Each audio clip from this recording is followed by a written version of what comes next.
church, the inevitable evolution of life, brotherhood, and of course, fly fishing. Tonight, we pay homage to the late great Robert Redford as we do a discussion of sorts on the 1992 classic, A River Runs Through It. This is a production that doesn't even know what a 4 count rhythm is, and you are listening to a I Am Haunted by Waters edition of Just for Flix.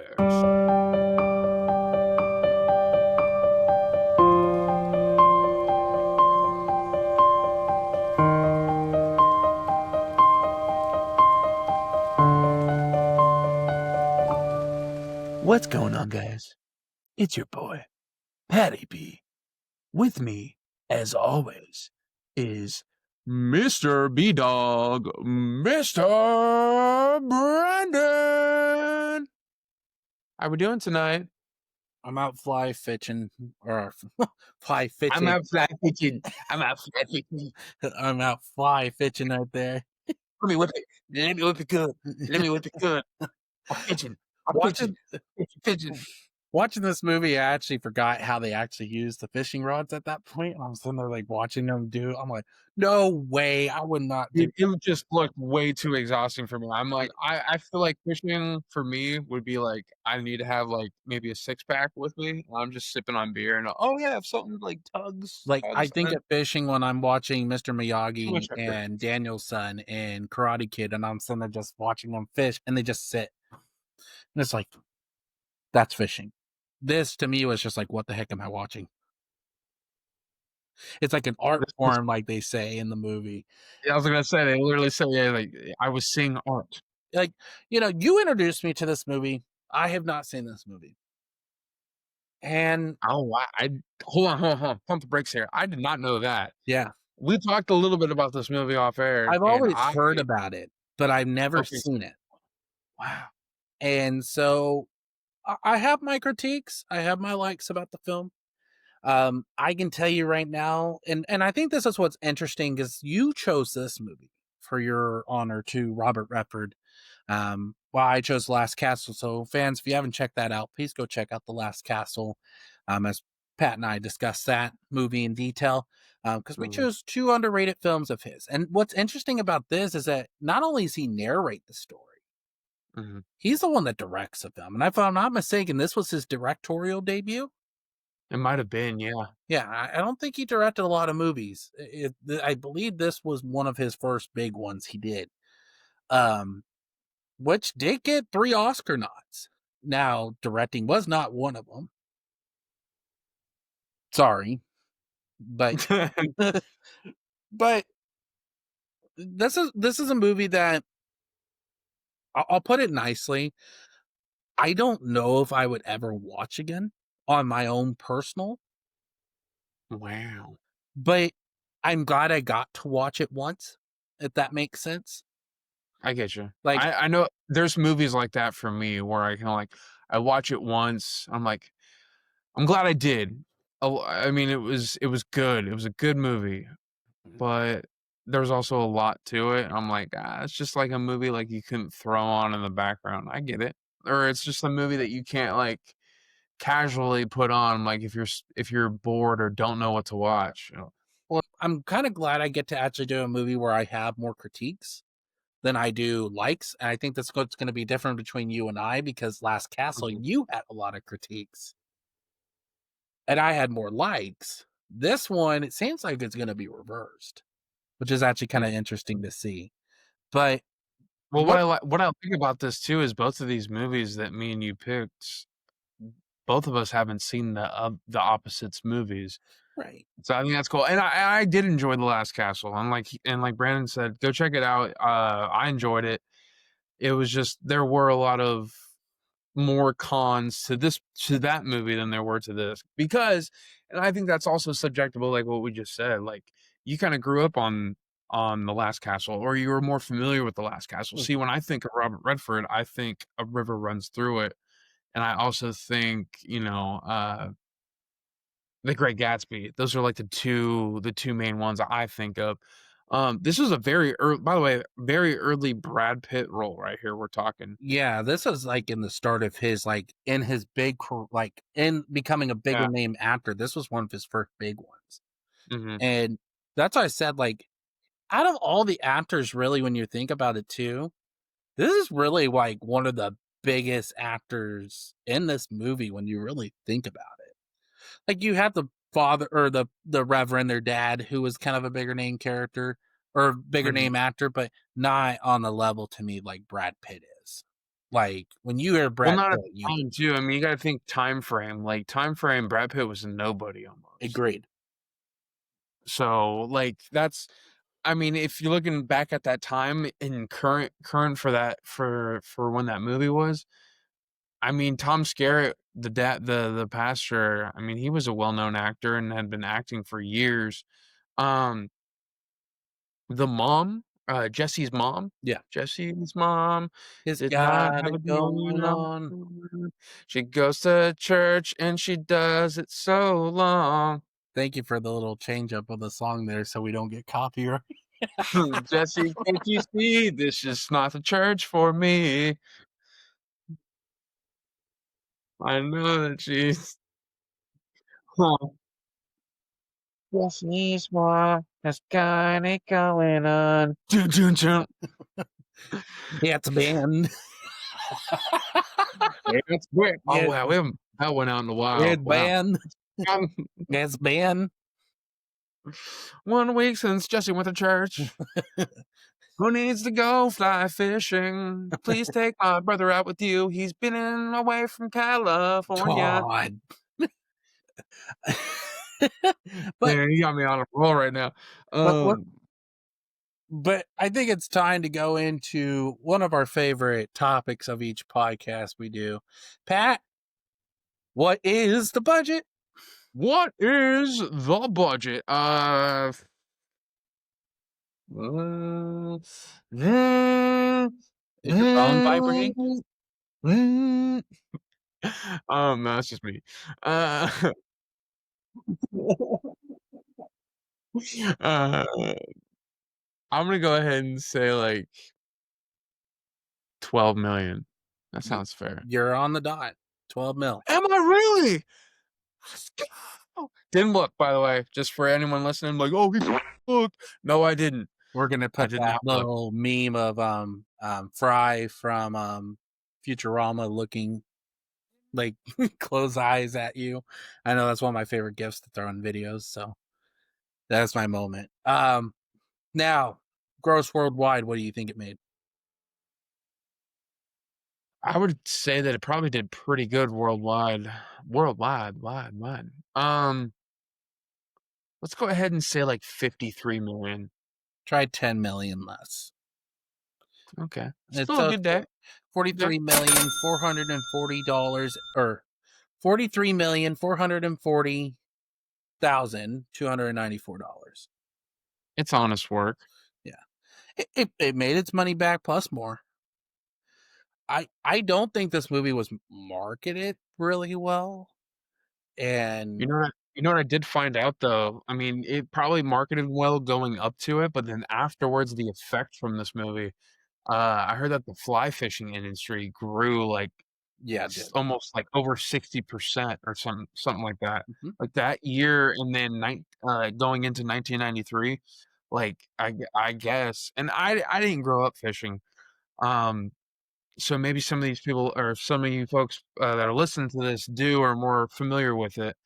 But I mean, that's crazy. It is. That's crazy. That's crazy that a movie like this had such a big influence on what it was showing. Um, you know, I think this is probably one of the bigger fishing movies out there, if you think about it. I mean, if we're gonna get into a very precise movie genre, is that even a thing? Or like, Yeah. oh yeah, it's a fish It's like a it's like fishing war. movie. Yeah, top 5 fishing movies. And there's probably only 5 of them in the world.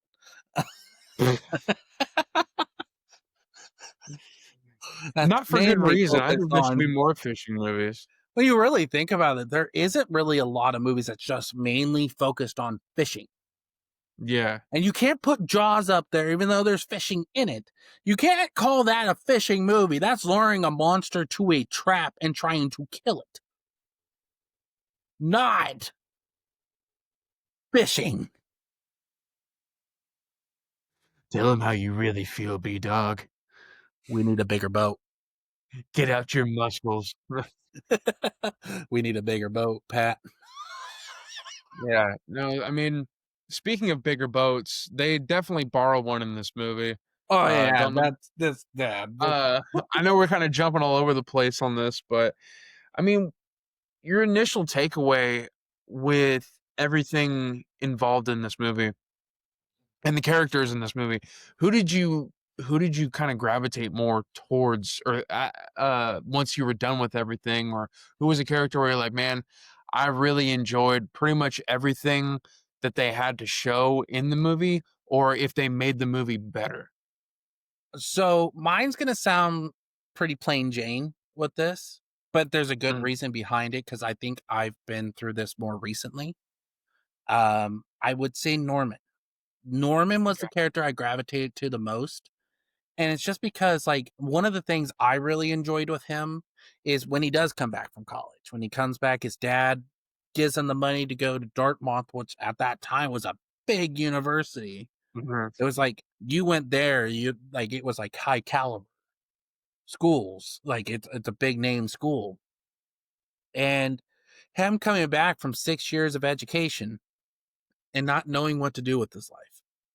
You've had 6 years to be sure. Oh yeah, come and step into my office, please. And then it's funny with a whole sidetrack when Brad Pitt's character is like, "Oh, did he do the whole? Can he come into my study, Norm?" Yeah, so it made me laugh so hard. But like, but I feel like with Norman, it's he's so relatable. He's such a relatable character, and I feel like, He is. and you know me in my personal life. I feel like Norman has been me the last 2 3 years, where I've been through a lot of hurt. I've been a lot of things like that, where it's more learning who I am and what I Mhm. want to be. And I feel like that's Norman through this whole film. You know, one of the main message of the movie did hit me a lot. You know, you can love somebody, but sometimes you can't help them.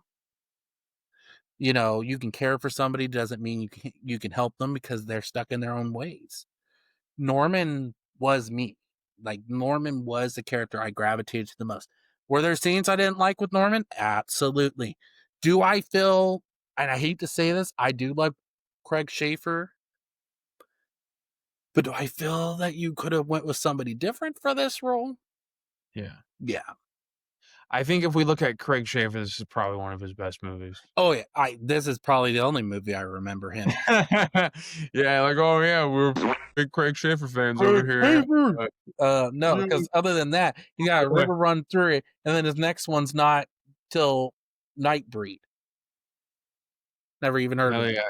Great Racket, Great Racket.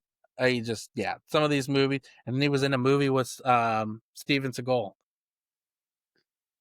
Oh, god. Oh, boy. I'm just saying, but when you Man, really, Steve, that's a I, let's get back into this, Pat. I like and a river runs through it. I want to talk. I want to talk about the Oscars set. So they were nominated for three things. Only Mhm. won one of them. This year, 1993 had a lot of big name stuff coming into it. They were nominated for Best Cinematography, which they ended up winning, Best Original Writing, and Best Original Score. And I think it shoulda won for score. I'm a Well, little upset I'm a little upset that it didn't, but what did it have to go against? okay, so that's why I was going to pull it up here. I know who won that year. Because this is the Alan Menken time frame where any score he was doing was winning awards. It's just automatically getting it. He Yeah. won for Aladdin this year, a 93, and then he wins, I believe, Pocahontas shortly after. Pocahontas got an Oscar? I Yeah, didn't even know that. it won best original score. And I think they won best original song too with Colors of the Wind. But I know they got score. I'm gonna run down all the ones. Let's go back to 1993, Right. shall we? Al Pacino and Emma Thompson won Best Actor and Best Actress. Okay. You know what Al Pacino won it for? Oh, I know. Yeah, he won it for Son of a Woman, didn't Yes. he? Yeah. And Emma Good Thompson movie, won by it the for way. Howard's End. Never seen it. Marissa Tomei wins Best Supporting Actress for My Cousin Vinny. Valid. Alan Menken and Tim Rice win Best Original Song, which was A Whole New World. A whole new Gene world. Hackman wins Best Supporting Actor for Unforgiven. So Best Original Score, when I find it here. Okay. Aladdin won that year by Alan Menken. Basic Instinct by Jerry Goldsmith was nominated. Chaplin by John Barry was nominated, which that was a good score too. I actually like that score. Howard's End by Richard Robbins, and A River Runs Through It by Mark Isham. So all five were really good contenders for this. Mhm. Like I liked River Runs Through It. That was one of my props for the movie. Is I do love the score for this film. The Score is score is very beautiful. beautiful. Um, Now cinematography, which they ended up winning, um, which I'm kind of glad they did. The shots in this film are so great. They went up against Hoffa, Howard's End, The Lover, and Unforgiven. Dude, I forgot that Braun Breakers, what was it? Braun Stoker's Dracula won or got nominated and won a couple Said Oscars. Braun Breaker. Yeah, I Wow. was thinking Braun Breaker, the wrestler. Jeez. but let's go into like what was your take on the cinematography? Because I know that's one of the biggest things for this film. Yeah, no, I really enjoyed it. They really did it well with all of the shots, like, in nature, like, when they're out fishing, like, they were really able to capture the beauty of Montana.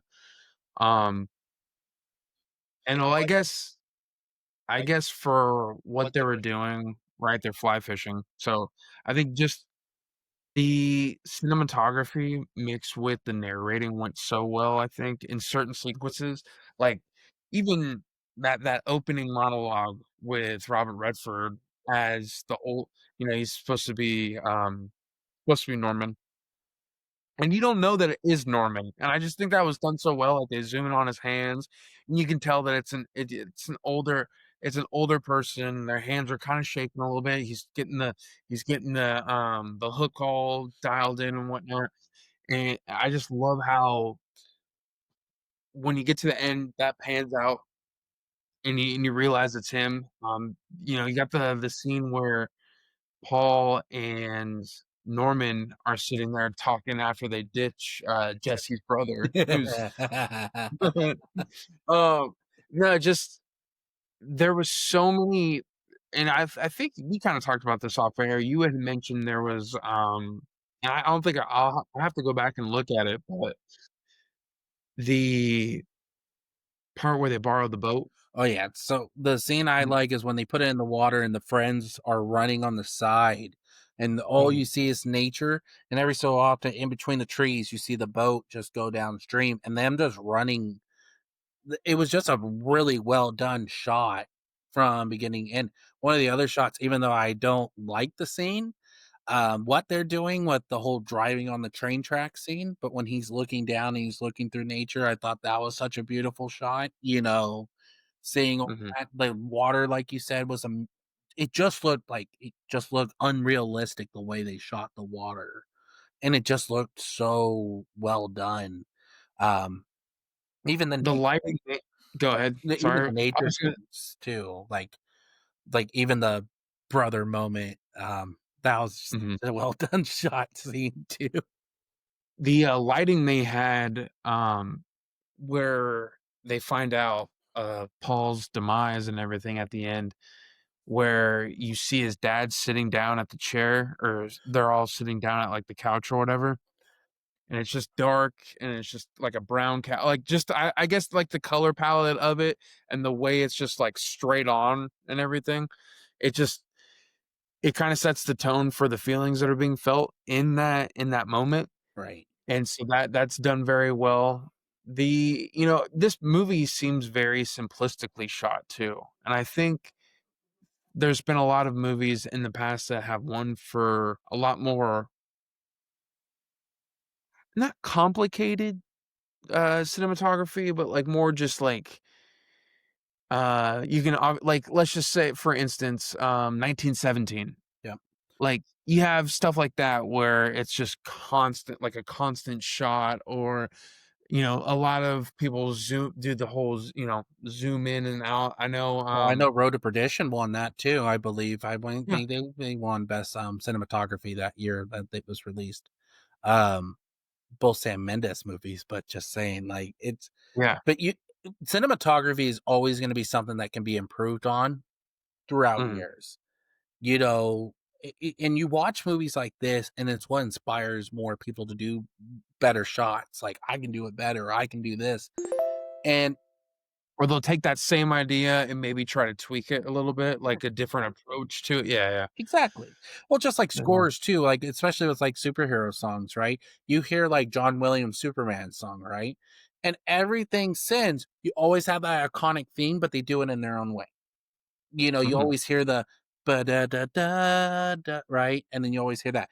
And it's the same way here. The score will always that score was just so well done and it told that story really well that I was it like, did. wow, I wish I would have known about this movie or watched this movie before we did top 5 scores. And this could have been one that would probably made it up on my list. I thought that it's funny, I thought the same thing, I was a little heartbroken, I was like, "Man, at least I wish I got to mention it for my honorable mentions at least." Yeah. I didn't have the opportunity to do that, and I, didn't think about it until we really started. I mean, I watched this movie a couple times in preparation, but, I mean, I've seen this movie enough times, but every time that the song at the end, and they don't really put it in until the end, it just I get goosebumps every time I hear it. You want me to tell you that what it reminded me of? And it's not in the same way, the same track. I know that, but it's like the last song with Captain Call from Lonesome Dove. That last Mhm, song when he's traveling, bringing Robert Duvall's character back to bury him. That whole song, and that kinda reminded me of the ending of this. Just that mhm. last song of him pretty much telling his side of the story and telling you that, you can love somebody, but sometimes you can't fix them. You can't help them. You can love somebody, but don't have to change them. And I Mhm, think that's the biggest part of this movie. That last scene is always gonna be one of my favorite parts of the movie, but I'm just gonna put it out there, and I think this is kind of a good way to kinda start getting into our conversation a little bit here, a little bit about our likes and dislikes too. This wasn't a bad movie, but I'm not gonna lie, there were a lot of points that didn't keep my attention, mhm. and I feel like and I get it, it's some of Redford's directorial, decisions, um, to make it realistic, to make it things like that. And I get that and I appreciate that. So I don't knock him for that. But I feel like there were a lot of points where I felt like I don't care about the brothers. Why do I need to sit here and learn about what they're going? Give me more of the pastor. At least he's funny and he keeps me going, kind of thing. Like, but you see my point. Like, there was just a lot of points where like that first 10, 15 minutes got my attention, Yeah, seeing like what they went through and what their dad taught them and stuff like that throughout. Like one of my things was, if it was up to my dad, no man would catch a fish if he can't cast a rod, like, or if he can't do it right, but see, that was a good scene. That was a funny scene, but it kind of gives you more of a breakdown of what their dad is in their relationship with their dad. I think that's like a big point to me. When you get once Norman comes back from college, that's kind of when things go, I don't know if I care about this. It just fell mhm, flat to me. And again, I told you beforehand, my critiques is not a bad critique. It just I wish they would have did things a little different to make me care about the characters. and I feel like the timing kinda throws it off a little bit too, right? Because they make it 6 years, and that's a long time to be away, I think, and to try okay, now that we know the time gap, isn't it kinda weird how we're trying to I guess, meshing this character now with how much he's changed on the outside and with everyone else, and it just feels like you're kinda cramming it at times. I don't know, do you think that maybe some of the off chemistry, like, I guess, of Norman and Paul or because of of this. Norman and Paul, how they don't have you were mentioning it, or I don't know if it was on air or off air, but It was off air, but yes, that was one of the biggest things to me is that I this is actually gonna go down as probably one of my favorite Brad Pitt performances, but there were mhm. times where I felt like Brad Pitt and Craig Schaefer's roles just did not click. That Well, felt do you fake to me. real quick though, do you think they were maybe doing that on purpose? No. Because of the whole, "Oh, he's trying to fit in with everyone else," No, maybe relationships have grown apart a little bit. I know that's very insider baseball type thinking right there, but but I don't know, maybe it's just something to think about.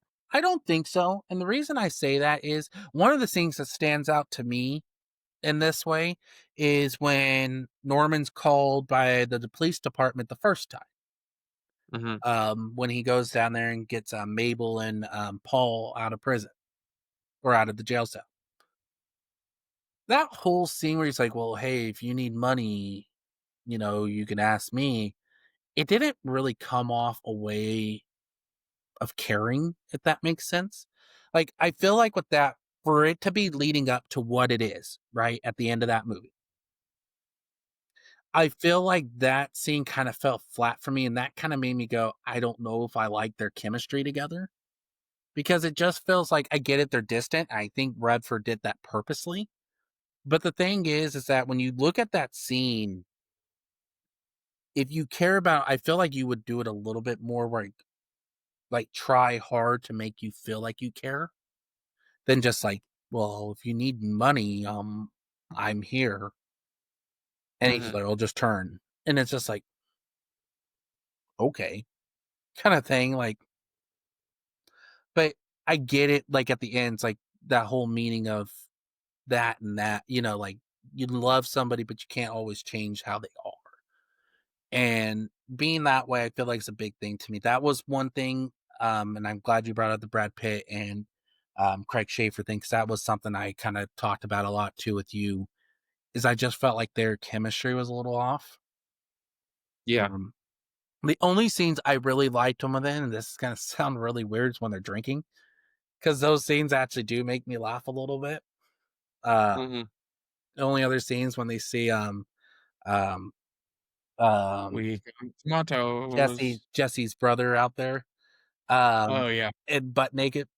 That scene got me good too. Like, especially like, what does it say on there? Is that a no? It's a tattoo on her butt that says LO on one cheek and BE on the other. It's Love, it's kind of fun. I love how they did it with how back then, and I think they did this kinda well, because back then, tattoos were kinda taboo, you didn't see them a lot, right? yep, And you can kinda hear it in the tone of his voice or the way he says it. He he's like, "She's got a tattoo," like, I don't know, like, I guess the way they say that word is like, "Oh, wow, it's, like, it's new," or it's a foreign taboo. thing. Yeah. But Yeah, I don't I picked up on it though when I heard it. I was like, "Huh," I 'cause you think about it, a lot of people back then were getting tattoos. yeah. Well, you gotta remember too, drinking was kinda outlawed during that time frame too. Yeah. So, Well, that makes sense why, like, they had in the middle of the in, like, the forest, creek. Yeah, in the middle of the forest, yeah. or they Yeah. made their own beer, you know? By the way, I love the time frame that this movie is set in. I really do. That early 20th century. Yeah, I agree with you. I felt like there was times, like, where I kind of got lost with the time frame, if that makes sense too, but I get it. Like, when I watched it the second time around, it made more sense. That I was like, "Okay, I get that, I get that, I get that." Like, it makes sense now. Um, because even at the end, they kinda skip years, which was another critique of mine. But before we go into that critique, Pat, I think the water's calling to us. I think we need to Oh, go. jeez, I think I'm gonna cast in, I'm gonna reel it in, baby. I can You know what? Because tonight we welcome you to the J4F Film Face Off. And tonight's subject is none other than films that include fishing. A winner will be set once somebody quits. We're not doing any time frame like we typically do. Me and B-Dawg were like, change it up. I think Mr. B-Dawg, you get to go first. Take it away, Aaron. It's gonna be a bumpy one of the ride. most morbid things I'm gonna say on this. My first fishing movie is gonna go to Finding Nemo. Oh shit, I had that on my list. I'm gonna go ahead with Luca. Oh yeah, that's a good one. I'm gonna go Mulan. Oh, what scene I'm talking about? I'm gonna go ahead and be cliche out here, and I'm gonna get an eye roll from B-Dawg. I'm gonna go ahead with Jaws. There it is. Well, I'm gonna take A River Runs Through It, so you don't have another option there. Yeah, I try not to be that guy that takes it's a easy way out. I'm gonna go ahead with a personal favorite of mine. Let's say A River Runs Through It. I don't know why, because I think you just said it. The Perfect Storm. Yeah, that's a good one. I'm gonna go with What About Bob?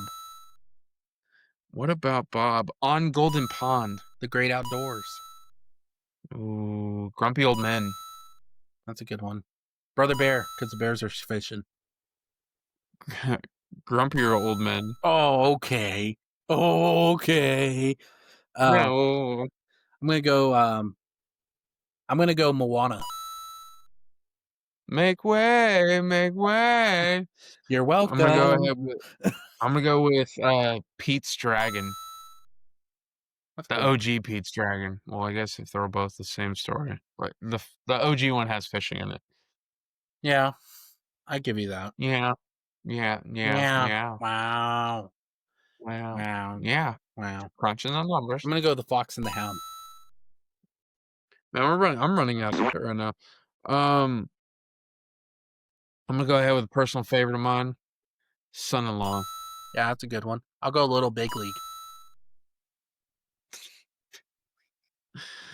I'm gonna go ahead with Free Willy 3: The Rescue. Okay. I'll go Big Fish. Big fish. Let's see here. I'm gonna go with Boys in the Hood. Yeah, I forget about that one too, because that's what's his face, Lawrence Fishburne, and Yeah. I'm gonna go Deliverance. Yeah, I think I'm gonna be tapping out here. I think B-Dawg is the winner. I had two more Disney films ready to go. I had two more blah blah blah. I go me catch real, I catch fish. My name's B-Dawg. Thank you and good night. Shot you didn't say Castaway. Yeah, fuck, that is a good one, man. That one went right past me. Man, that would have been a good pick. Piranha was another one I thought of. Oh, Forrest Gump was one I was gonna say. Yeah, I would have given that to you. It's shrimping, but yeah, I would have given that to you. It's shrimping. Yeah, shrimping. We got more money than David Crockett. That's why I pulled What About Bob, because I watched that. The Lieutenant Dad said, we don't got to worry about money no more. And I said, well, that's good. That's good. One less thing to worry about. That was good. Good win, B-Dawg. Very good win. On my winning streak.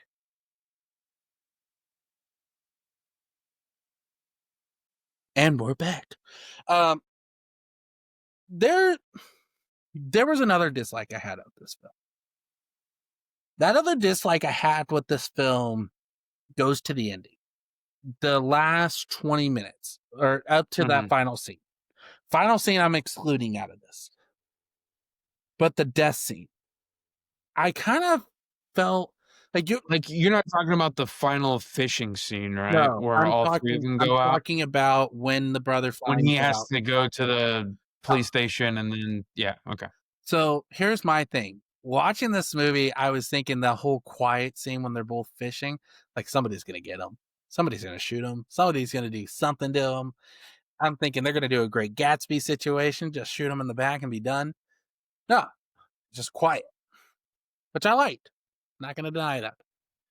So you can go from that scene to, oh yeah, I went down to the police station and I had to be told that my brother was killed, and I'm just like, huh. Well, that escalated quickly. Yeah, that's Um, exactly the moment I felt like Will Ferrell, like, well, he does say, like, he's like, and just like all things, um, they don't ever last.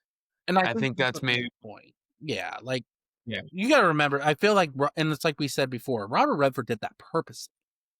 He did that Mhm, purposely because he felt like you have to have in order to make a good movie, doesn't always have to be cinematic, it'd be realistic. And I get that. Things still move on with life, even after death, even after things like that. Life still moves on. And that was the whole purpose with Norman. But I felt like just the emotional payoff, it just like, how do you say it? If I was watching this for a cinematic payoff, can I say it? If I saw that in the theaters, I would have been mhm. pissed. Because to me, it kind of like, oh, we just threw it in there, he died. Yeah. No, it does feel rushed, and I think that's what we were kinda talking about off air too, is there was a part of me that felt like this movie could have been another 20 had another 15, 20 minutes added to it, I feel you like know? they explained Just the to kinda gambling. clear a few things up. Yeah, they explained the gambling situation a little bit more, or I know you Yeah. didn't like it, but I felt like if you're gonna kill him off for that reason, and we know this is a true story because it's based off a novel. But Mhm. even then, it's one of those things like when you get to that point and it's just like it just falls flat. And then the whole payoff of his mom just walking up to the room and the dad questioning him about one thing and just walks away. It just kind of felt like they just threw it in. And I didn't like that. Like it just with Yeah. you be honest, if that movie ended at that scene with them just fishing, I'd probably been okay with it. I hate saying it like that because you wouldn't Yeah, have because gotten that. you didn't need that extra 11 minutes of just, like, absolute heartbreak. Well, I feel like you could have did Yeah, I guess that. for you yeah. You could have went that and, like, did, like, a whole transition to him being older and him telling you what happened. Like, I feel like that's the whole point that I didn't like about the movie is that even with, like, going back to, like, what we were talking about with the brothers, you didn't get to feel their love and the emotion that they're supposed to be portraying. You're told it. You don't feel it by watching it.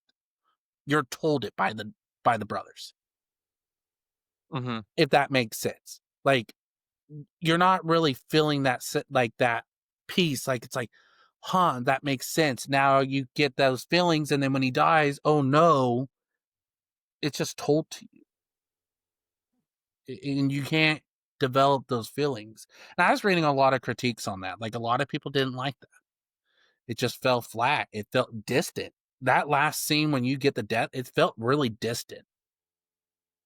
It did, and it's like when he goes into the house and he's talking to them, it just like you said, it's just so quiet and it's so, like, off-putting to, like, what's really going on, but maybe also, like, they try to do a really good job of showing the parents' shock. They're like, "They just lost a kid," so we gotta think about that too.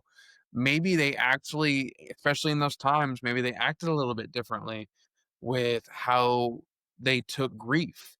Um, the dad trying to process it by asking all these questions. I didn't understand the whole, like, what hand was broke, like, when he was asking him, like, "Oh, Fishing hand, they maybe found his hands were all broken." He's like, "What hand was it?" Like, I'm like, why does that matter?" the fishing hand. Um Oh, got it. That part I understood because it was Duh. like the main part of the movie, Pat.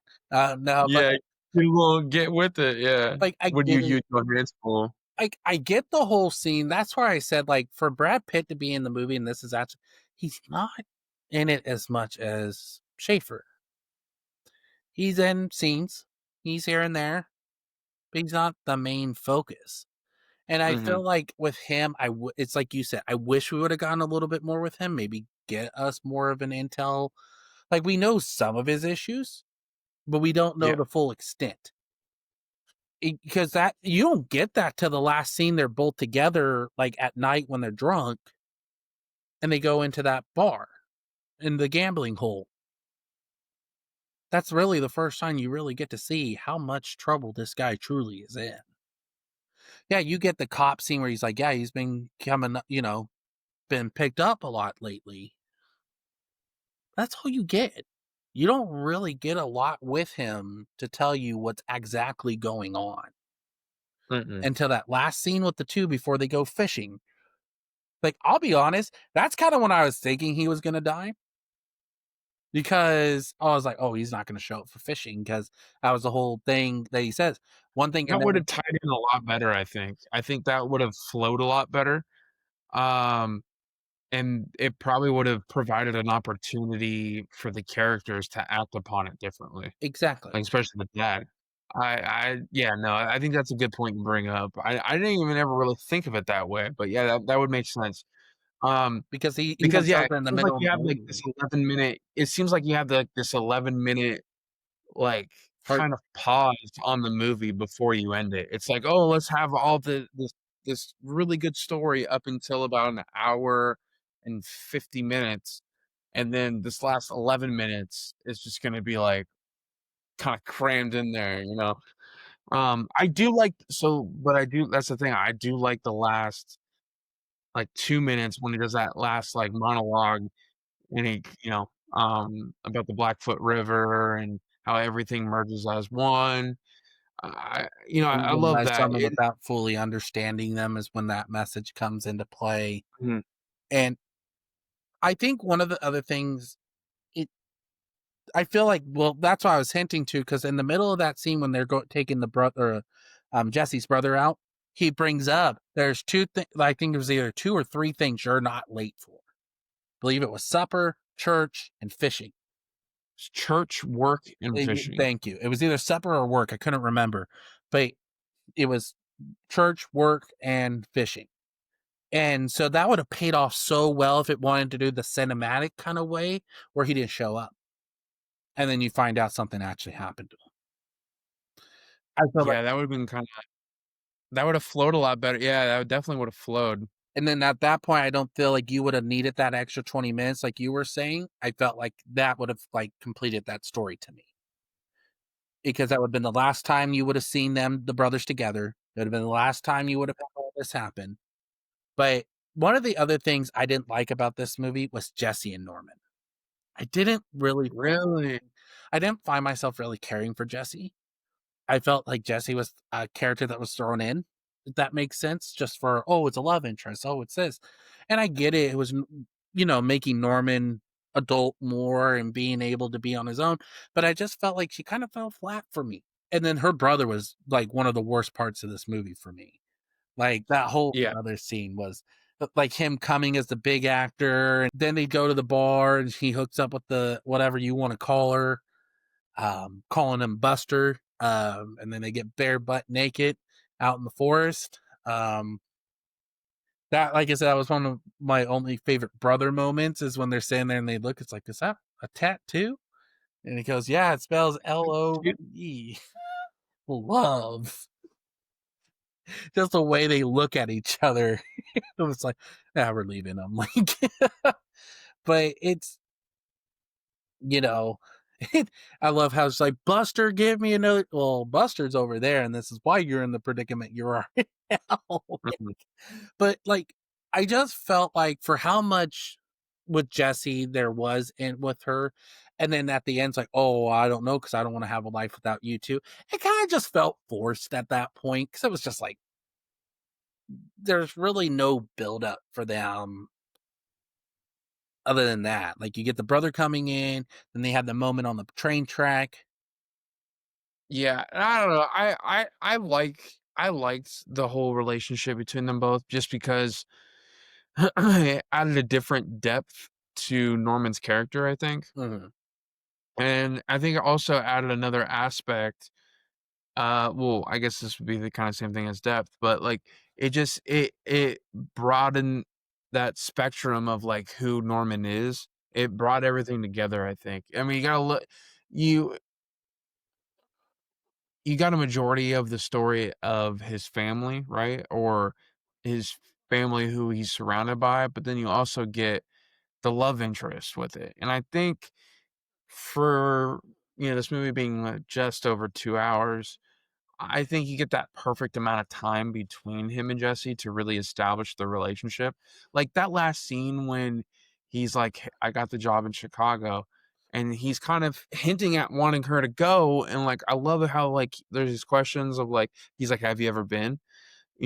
And she's like, "No." She's like, "Helena, like that's like as far as I've been." I just love how he's, like, basically kinda getting around to asking her, Divorce. he's like, "I don't I'm not sure if I wanna leave." She's like, "Why wouldn't you?" And then, "I'm in love with you and 'cause I don't wanna leave you?" And I just think, I don't know, it was a perfect and not ending, I guess ending as how we see them in the movie. You see them for the last sermon, when Yeah, he's that's talking what I about said. his That's the last scene you get because older. they said that was only a matter of time before his dad passed too. Uh, Yeah, was it was that right last before. sermon. Yeah, and then you see that he has kids. He has, like, 3 kids, if I'm not mistaken. Yeah, Um, something like that. yeah, like, it was a I didn't like how they made him age and then it made Jessie look like she aged at all in the scene, I agree. but, like Even the parents, like, aged very well for what they were. Yeah, they made them look a little bit older, but, like, I don't know, they didn't. like, one of the scenes I actually liked, and I talked with you this off air too, is before they go off to college, they have the fishing scene and they're all like, "Oh, yeah," because that's when you kinda see, Paul kinda do his own method now and doing his thing, and they grab 3 fish, and they're all comparing sizes, and here comes the dad. He goes, "Guess he blessed me a little bit more," and then he just gets up, puts the fish back in his basket.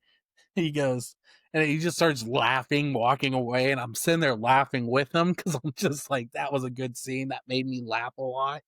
Um, the dad to be strict the way he was in the beginning, kinda more laid Mhm. back. Like, not laid back, but he's like I kinda like how they set that up in the beginning of the movie too with the 2 kids, um, where he was strict with them, Working on their English literature and everything, but like, then he's the like, rest of "Again, yeah, and then the half rest as long." and then the rest of the day, they got to do whatever they want because they have to experience the world just as much as anybody else does.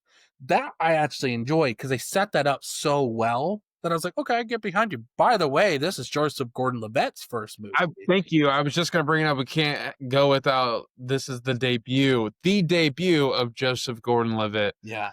Um, This is 2 years yeah. or a year or 2 years before Angels in the Outfield, and then, yeah, so yeah, this movie you want me to tell you the other Take scene that back there.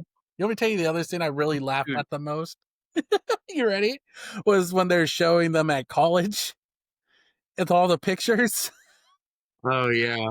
You could tell, like, Brad Pitt's character looks like he's photoshopped into the picture. Well, they even did that in the beginning, like, they did that he does uh, that opening monologue, and then it kinda goes to that. It made it feel very PBS-like.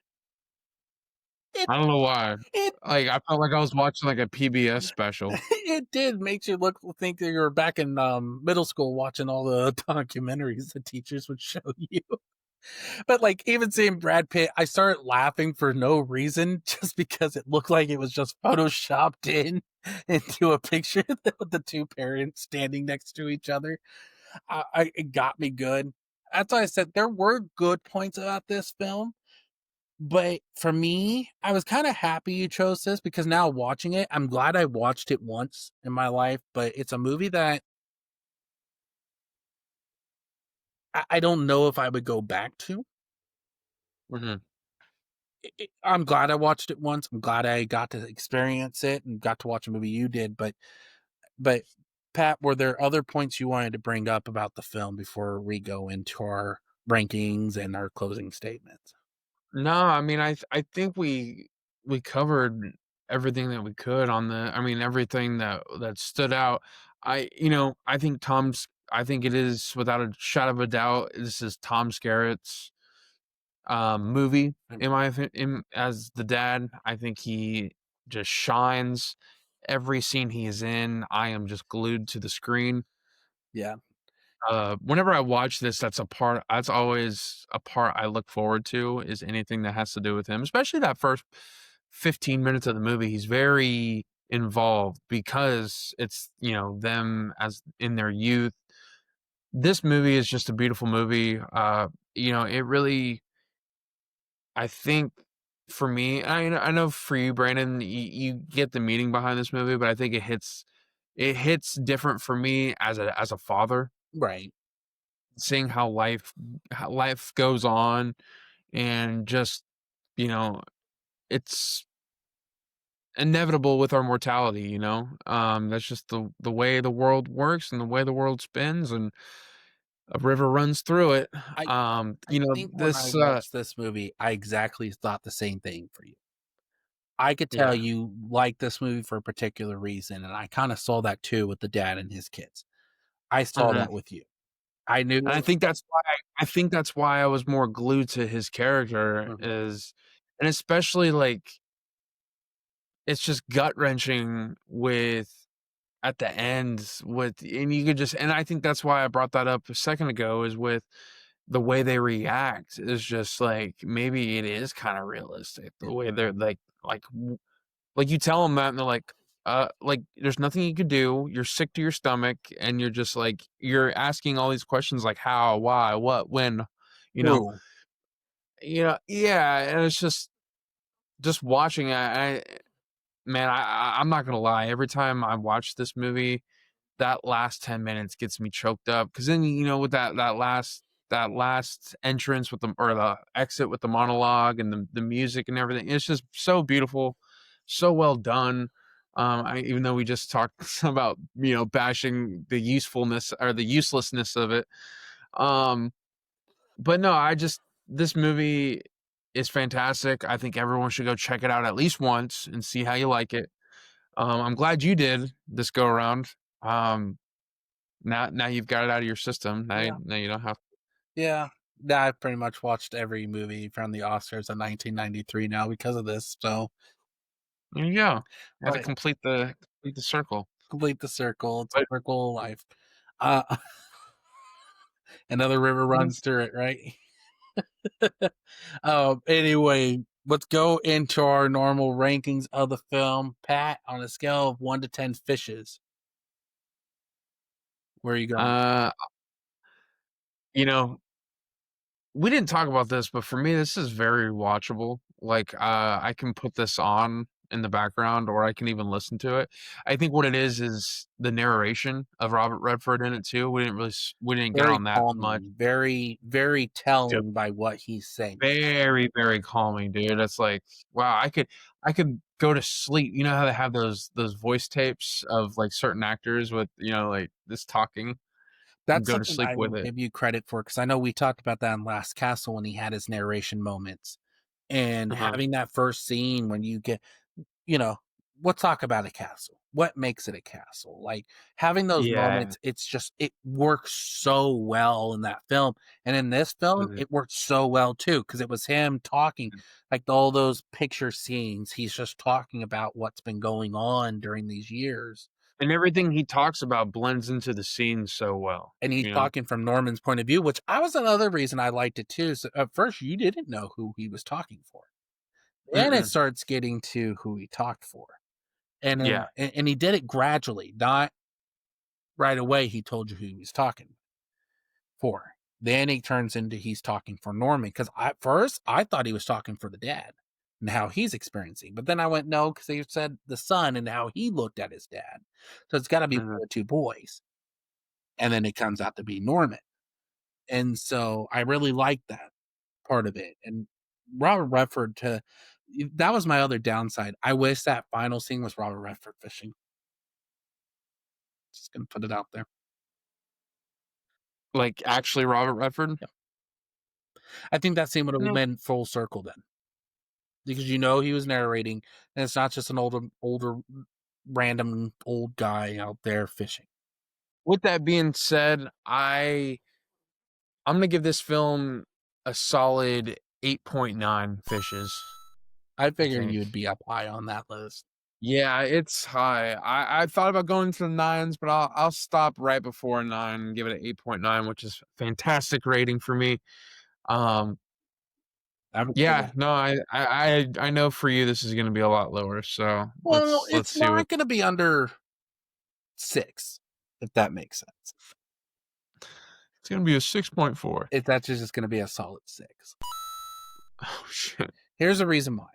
Again, like I said, I don't look at this to me personally. Now, give it a few years, or I start a family, or things like that. That may be a different ball game, like you said. It's more personal to you, and I get that. Yeah, I knew watching this, I was like, I know why Pat chose this movie. I get it, and it was good at that. But the thing is, for me, it's not really relatable. And like I said, the relationship between the brothers did fall flat to me a lot, where mhm, I didn't really find myself caring about what's going on because I had lost my attention at points. Just because I was just like, unless the dad was on and he was giving him life lessons or just being on there, just doing a kooky joke here and there, I didn't find myself really enjoying it. And that's why I said like the first 15, 20 minutes is probably my favorite parts of the movie. Then it kind of gets to him coming back and it's just like, okay, it's there. Like, you know, yeah, but I wouldn't say this is a terrible movie. It's just not a rewatchable movie for me. Not saying it's a bad movie. That's why I said when I give it a 6, be glad it's a 6. Like I could have went 5, and that just yeah, meant no, I'm never rewatching this again. This is a terrible movie. 6 is kind of like it's there, but I wish things were a little different. And like I said, that last scene with him going to the cops and finding out his Paul died kind of rubbed me the wrong way a little bit. And the brothers' relationship and Jesse kind of fell flat to me too. And the brother Jesse was just the most annoying character to me in the whole movie. That scene could have just been cut out, and it could have did more with um, Paul's character. I felt, yeah, but no, I'm glad I got to watch this once. Like I said, I don't know if I'd ever go back and rewatch it on my own again, on my own accord. But if somebody was watching it, I'd probably sit down and watch it with them because it was still a good movie. But yeah. But yeah, no, Pat, I'm glad you got to get me to watch this. I'm excited. Fans, let us know what you guys think about A River Runs Through It. What's your opinion on it? Did you like it? Did you not like it? What was your take? What do you think about Robert Redford's um, director skills in this movie or being the director of this film? We want to hear that in the comments. Fans, thank you guys for listening. If you like this content, you want more of it, remember to subscribe to the YouTube channel, hit the bell notification so you never miss an episode. And if you like this video, like that like button. Don't even just hit it. Smash it. Smash that like button. Smash it, smash it. You can also check out the podcast on Spotify. Keep up to date and join us at the movies by following us on Instagram and TikTok. And without further ado, I turn it over to Patty B to take us out. Yeah, thank you guys for doing a little bit of fly fishing with us tonight. Not literally, figuratively. Um, What are you talking about? yeah, I got my fishing pole. I'm ready to go. thank you, B-Dawg, as always. And remember, we do it just for Flix. For the fly fishing.